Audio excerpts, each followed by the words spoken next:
अलबाज ड्रामे में अब तक तो अनाया को कुछ खोने का डर नहीं था। इस वजह से वो आयजा से खुलकर दुश्मनी कर रही थी, उसका हर वार नाकाम कर रही थी, क्योंकि उसे लग रहा था कि आयजा ही उसकी खुशियों की दुश्मन है और उसने जिंदगी में जो कुछ भी खोना था वो खो दिया। अब खोने के लिए उसके पास कुछ भी नहीं है।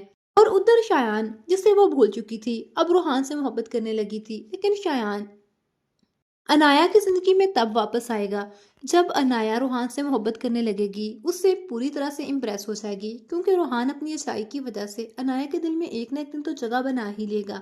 जिसके बाद अनाया कभी भी रूहान को खोना नहीं चाहेगी, तभी शायान उनके दरमियान आकर खड़ा हो जाएगा।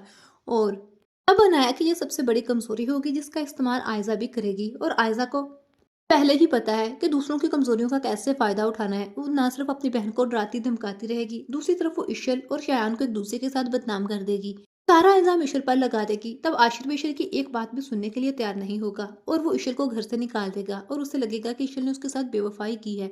वो भी इशल के किरदार पर शक करेगा। इशल बाकी सब कुछ तो बर्दाश्त कर सकती है, लेकिन अपने किरदार पर लगा दाग कभी बर्दाश्त नहीं कर सकती। वो खुद घर छोड़कर चली जाएगी, यहाँ तक के बाद तलाक तक पहुंच जाएगी।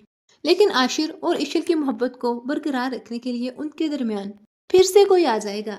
यानी कि तब इशल को ये पता चलेगा कि वो एक्सपेक्ट कर रही है और फिर आशिर इशल को छोड़ नहीं सकेगा और आयजा की सारी साजिशें नाकाम हो जाएंगी। तब अनाया कभी भी आयजा को कामयाब नहीं होने देगी और आयजा की हकीकत सबके सामने खोल देगी। कौन कौन आयजा की हकीकत सबके सामने आती देखना चाहता है, कमेंट सेक्शन में लाजमी बताइए। और मजीद ड्रामा प्रोमोस के लिए चैनल को लाजमी सब्सक्राइब कर लीजिए। वीडियो अच्छी लगी हो तो वीडियो को लाइक और दोस्तों के साथ लाजमी शेयर कीजिए।